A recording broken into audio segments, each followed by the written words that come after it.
이 느헤미야는 별명이 참 많은 사람입니다. 기도의 사람, 탁월한 리더십, 뛰어난 행정가, 흥왕케 하는 사람, 여러 가지 별명이 있는데 이 느헤미야가 성벽 공사를 진두지휘하는 모습 보면은 참 지혜롭고 일머리가 있는 사람이다라는 것을 확인할 수가 있습니다. 지금 느헤미야가 이 성벽 공사할 때 40여 개 구간을 나눠 이를 분담하여서 공사를 진행하고 있다는 것입니다. 왜냐하면 어떤 일부의 사람들에게 과중한 짐이 부과되지 않도록 하기 위해서입니다. 여러 개로 나누어서 작게 만들어서 그 작은 짐들을 짊어지게 하면은 더 쉽게 일을 감당할 수 있기 때문입니다. 여러분, 교회가 봉사하고 섬기고 사역할 때 이 큰 짐을 잘게 쪼개서 작은 것을 만들어서 작게 짊어질 수 있도록 만들어 줘야 됩니다. 많은 분들이 사역에 참여해야 될 이유가 바로 이것입니다. 그 사역의 짐을 작게 만들어서 지고 가야지만 오래 쉽게 감당할 수 있기 때문입니다. 제가 점심때 주방 봉사를 가만히 보면은 전도회 감당하고 있습니다. 회원이 많고 참석률이 높은 전도회는 굉장히 일을 수월하게 합니다. 근데 회원도 적고 그 적은 회원에다가 참석률도 저조한 전도회는 굉장히 힘들게 하고 있습니다. 회원이 많은 전도회는 그냥 즐기면서 대화하면서 끝나고 차 한잔 마시면서 그렇게 교제하면서 봉사하는데, 회원이 없는 전도회는 일이에요. 일, 짐, 그냥 불평 나올 수밖에 없죠. 왜 안 나오네 이 사람은. 우리 모두가 짐을 나누어서 짊어져야 됩니다. 여러분, 우리 교회가 그리스도의 몸이고 우리는 그 몸을 구성하는 지체입니다. 여러분, 우리의 머리끝부터 발끝까지 우리의 지체 가운데에서 일하지 않고 가만히 있는 지체가 있습니까? 하나도 없습니다. 모든 지체는 자리에서 자신이 해야 될 일들을 감당하고 있습니다. 모든 지체가 자신의 일을 감당할 때 몸이 건강하게 활동할 수 있는 것처럼 교회도 마찬가지입니다. 나는 믿은 지 얼마 안 됐으니까 여러 가지 이유 때문에 나는 하지 않아도 돼, 그거 아닙니다. 모두가 짐을 나누어서 짊어질 때 쉽게 가볍게 콧노래 부르면서 우리는 끝까지 오랫동안 감당할 수가 있다는 것입니다. 자, 또 느헤미야는 가급적 자기 집과 가까운 곳에서 일할 수 있도록 배려합니다. 23절 말씀 보시면 자기 집에서 가까운 부분을 중수하였고, 28절 보시면 각각 자기 집과 마주대한 부분을 중수하였고, 29절 보시면 사독이 자기 집과 마주대한 부분을 중수하였고, 또 30절 말씀 보시면 자기의 방과 마주대한 부분을 중수하였고. 여러분, 내가 지금 성벽을 쌓고 있는데 자기 집과 마주대한 곳, 바로 내 집 앞입니다. 내 집 앞에 성벽을 쌓을 수 있도록 배려했습니다. 여러분, 이 자기 집 앞에 성벽을 쌓을 수 있도록 배려했다는 것은 뭘 의미할까요?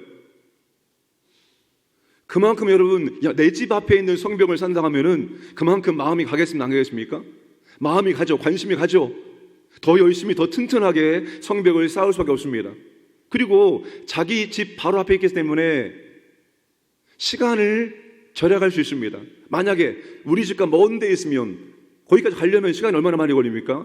근데 바로 집 앞에 있으니까 그냥 잠깐 쉬었다가 그냥 일어나서 일할 수도 있고, 내가 조금 힘이 남으면 더 일할 수도 있고, 그렇게 일할 수 있도록 배려해 주었다는 것입니다. 그러니까 더 열심히 더 관심을 갖고 일할 수 있도록 이끌어 준 것입니다. 굉장히 느헤미야가 지혜로운 사람입니다. 일머리가 있는 사람입니다. 일머리가 있는 사람들은 일을 아주 효율적으로 잘 감당할 수 있도록 모두에게 적절하게 일을 배분하고 전체 일이 진행될 수 있도록 이끌어 줄 수 있습니다. 일머리가 없는 사람들은 어떻게 합니까? 발말 동동욱입니다. 인원이 아무리 많아도 일이 잘 진행이 안 돼요. 왜? 적재적소에 일꾼들을 배치해서 일이 진행될 수 있도록 이끌어야 되는데 그렇게 할 수 없습니다. 일머리가 있기 위해서는 전체의 그림을 그리고 이 전체를 이끌어갈 수 있는 능력이 있을 때 각자에게 필요한 부분을 맡기고 일을 이끌어갈 수가 있다는 것입니다. 우리도 마찬가지죠. 우리가 더 관심을 기울일 수 있는 우리의 은사에 맞는 그런 사역들을 감당할 때 더 쉽게, 더 즐겁게 감당할 수가 있습니다. 나와 전혀 관계없는, 내가 너무나 부담스럽고 내가 할 수 없는 것, 그거 맡으면 부담스럽고 힘들고 어려울 수밖에 없습니다. 내가 관심이 있고 내가 은사가 있고 이런 것들을 교회에서 우리가 맡아서 감당을 해야 한다는 것입니다. 자, 여러분, 오늘 말씀 가운데 전체에서 가장 많이 나오는 단어가 뭘까요? 그 다음은 누가 어디까지 맡아서 공사를 감당하였다. 그 다음이라는 단어가 가장 많이 나옵니다. 30번 이상이 나오고 있습니다. 그러니까 느헤미야가 성벽 공사를 미리 계획하여 사람들에게 분배해서 시작했다는 것을 의미하는데, 여러분, 느헤미야가 아무리 철저하게 세밀하게 계획을 꼼꼼하게 세울지라도 그 다음에 할 사람이 없으면 아무런 소용이 없습니다. 그 다음 사람이 항상 준비가 되어 있어야 됩니다. 그 다음은 제가 하겠습니다. 그 다음은 제가 하겠습니다.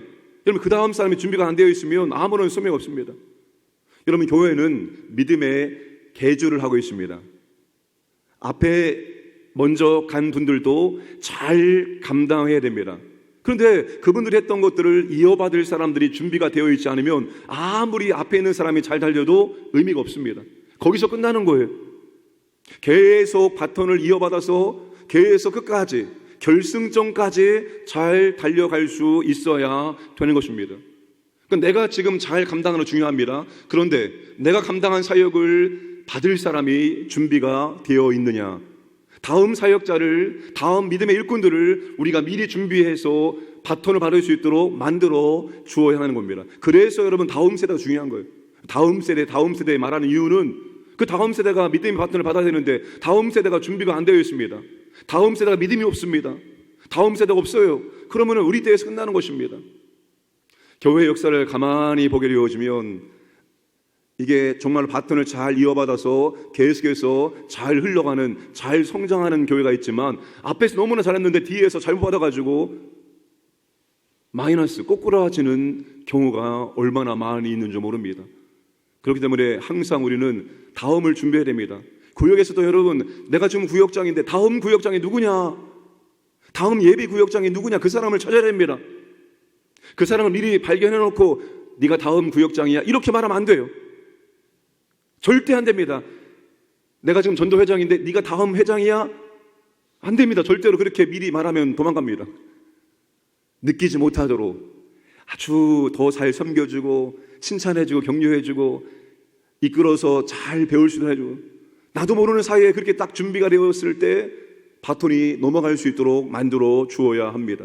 우리 교회가 다음 세대를, 다음 주자를 잘 준비할 수 있는 그런 교회 되기를 주님의 이름으로 축복합니다.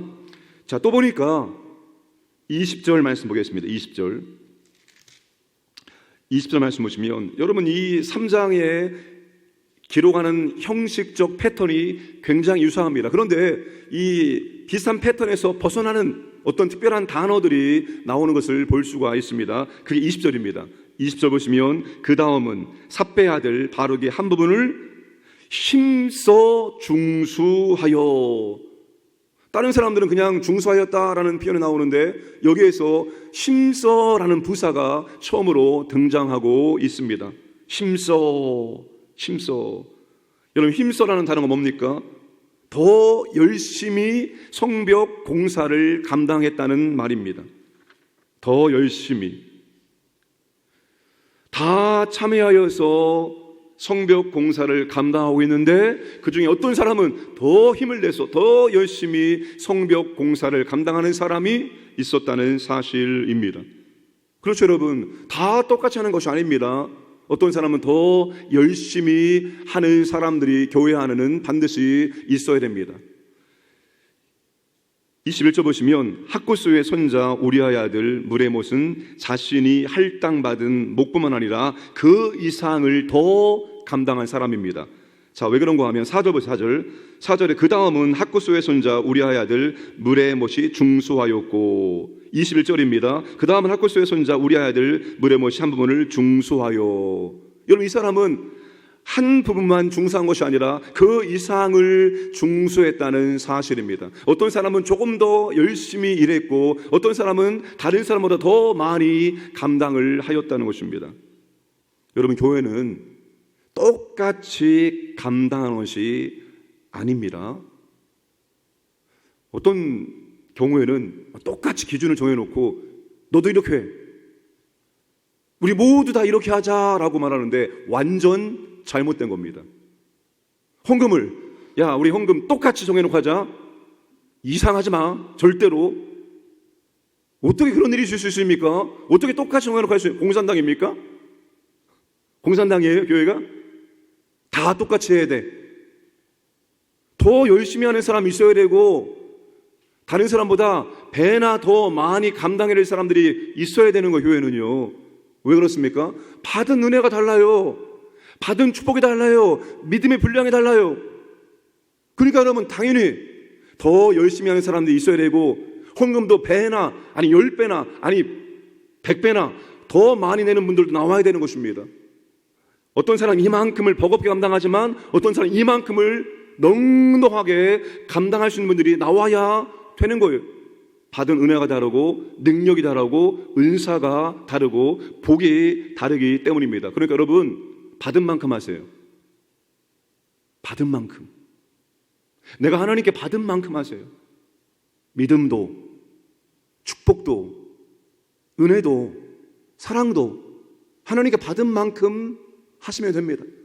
이만큼 하나님께 받았는데 이만큼 하지 마시고, 이만큼 받았는데 이만한 거 하려고 하니까 버겁고 힘들고 짜증나고 어렵고 부담스럽고 올해만 하고 절대 안 할 거야. 여러분, 받은 만큼 하시기 바랍니다. 받은 만큼, 은혜 받은 만큼, 사랑 받은 만큼, 축복 받은 만큼 하시기 바랍니다. 모든 게 다 그래요. 교회 사역은, 교회 봉사는 하나님께 받은 만큼 감당을 해야 되는 것입니다. 그래서 더 많이 감당하는 분이 나와야 되고 더 많이 드리는 분이 나와야 되고 더 애쓰는 분이 나와야 되는 것입니다. 그럴 때 교회가 되는 것입니다. 나는 은혜를 이만큼 받았지만 은혜를 이만큼 받은 사람들이 더 많이 하니까 그 은혜가 나까지 흘러오는 거예요. 부스러기의 은혜가 나한테 흘러오는 거예요, 여러분. 부스러기의 은혜가 나한테 흘러오는 겁니다. 나는 은혜를 조금 받았지만 내 옆에 있는 믿음의 지체가 나보다 은혜를 더 많이 받음으로 그 은혜가 나한테까지 흘러 들어오는 겁니다. 교회는 그런 곳입니다. 교회는 그런 곳이에요. 모두가 다 똑같이 공산당처럼 똑같이 일하고 똑같이 분배하자? 전혀 그렇지 않습니다. 받은 은혜만큼, 받은 만큼 감당하시기를 주님의 이름으로 축복합니다. 마지막으로, 여러분, 자기가 맡은 구간만 잘 감당하면 성벽이 완성될 수 있을까요? 좌우 옆에 있는 사람은 전혀 신경 쓰지 않고 나는 내가 맡은 부분만 최선을 다해서 열심히 하면 된다. 그러면 성벽이 완성될까요? 그러면 성벽이 연결이 될 수가 없습니다. 내가 맡은 것을 잘해야죠. 당연히 나만 잘하면 되는 것이 아닙니다. 좌우를 살펴서 좌우에 있는 사람들과 협력을 했을 때 좌우의 성벽이 연결될 수가 있는 것입니다. 교회는 그런 것입니다. 나만 잘하면 돼. 오직 나만. 옆에 신경 쓰지 말고. 그런 것이 아니라 옆 사람을 보면서, 옆 사람을 챙기면서, 옆 사람을 신경 쓰면서, 옆 사람과 손을 잡고 옆 사람과 함께 할 때 연결되어지고 결합되어짐으로 성벽이 완성될 수가 있습니다. 그 교회는 여러분 잘 붙잡고 잘 연결되어 있어야 됩니다. 잘 연결되어 있습니다. 다른 성도들과 연결이 되어 있어서 좌우를 살피면서 함께 협력했을 때 성벽이 연결되어지고 완성될 수 있다는 사실입니다. 오늘 우리 교회가 다 연결되는 그런 교회가 되길 원합니다. 제가 늘 강조하죠. 주일날 옷 예쁘게 입고 그런 다음에 깔끔하게 멋지게 예배 딱 드리고 빠이빠이 떠나고 그리고 주중에 전혀 교회 어떤 성도와 연결되지 않고 교제하지 않는 분들은 한쪽 손은 연결되어 있어도 한쪽 손 놓쳤습니다. 한쪽 손은 하나님과는 연결되어 있죠. 근데 믿음의 공동체, 믿음의 지체와는 연결이 끊어져 있는 것입니다. 근데 여러분 지금 태반이 연결이 끊어져 있습니다. 내가 지금 교회만 나온다고 해서 연결된 게 아니에요. 하나님과 연결되어 있죠. 근데 교회와 믿음의 지체와는 연결이 끊어진 거예요. 왜? 교제를 안 하잖아요. 삶을 나누지 않잖아요. 믿음을 나누지 않잖아요. 함께 위로하고 격려하고 기도하지 않잖아요. 연결이 끊어진 겁니다. 믿음의 지체와. 여러분, 교회는 그렇다고 해서 내가 우리 교회 모든 성도와 연결되어야 되느냐? 그건 아닙니다. 내가 속해 있는 그룹 안에서 전도회든지 구역 모임에서 연결되어 있으면 됩니다. 그래서 모든 성도가 구역 모임을 해야 됩니다. 모든 성도가 다 구역 모임을 해야 됩니다. 두날개가 여러분 대그룹 주일 예배와 소그룹 구역 모임입니다. 두날개가 건강할 때 창공을 비상할 수 있습니다. 한쪽 날이 꺾이면 창공을 높이 비상할 수 없습니다. 모든 성도는 대예배를 통해 하나님 연결되어지고 그리고 소그룹 모임을 통해서 구역을 통해서 성도와 지체와 연결되어 있어야 됩니다. 그래야지 여러분 은혜가 들어오지요. 그래야지 함께 격려하고 위로하고 기도하고 함께 손을 맞잡고 함께 믿음의 길을 걷고 함께 교회 사역을 감당할 수 있죠.